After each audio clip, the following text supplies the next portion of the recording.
السلام علیکم ورحمۃ اللہ وبرکاتہ۔ محترم ناظرین، مفکر اسلام حضرت مولانا سجاد نعمانی صاحب کا ایک خط سوشل میڈیا پر خوب وائرل ہو رہا ہے۔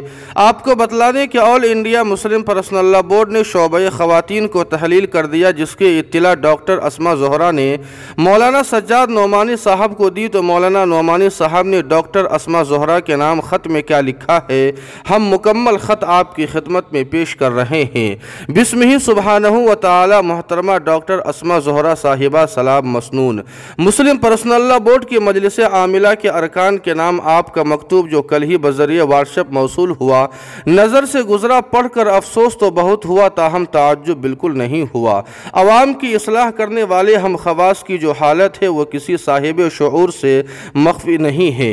اقدامی کوشش تو دور کی بات ہے، ہمارے نفاق اور شقاق نے اور ہماری نفسیاتی بیماریوں نے ہمیں دفاعی تدبیریں کرنے کے لائق بھی نہیں چھوڑا۔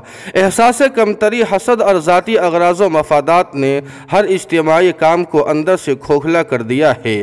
آپ نے تو زیادہ صراحت کے ساتھ لکھ دیا ہے کہ ہمارے درمیان کچھ لوگ ایسے بھی ہیں جن کا تعلق ایجنسیوں سے ہیں۔ آپ بخوبی واقف ہیں کہ اور بھی ایسے لوگ ہیں جن کو اسی طرح کی جفائے وفا نما کے تجربے ہو چکے ہیں۔ دعا ہے کہ تاریخ کے اس نازک ترین دور میں ہم سب کامل اخلاص، بھرپور عزم و حوصلے اور حکمت و دانائی کے ساتھ دین کی حفاظت، اشاعت و اقامت کی کوشش میں لگے رہے، ہماری نظر صرف رضائے الہی پر مرکوز رہے اور ہمارے عذر ہمارے رب کریم کی بارگاہ میں قبول ہو جائے۔ جی ہاں ناظرین کرام، اس خبر کے متعلق آپ کی کیا رائے ہے، کمنٹ کر کے ہمیں ضرور بتائیں۔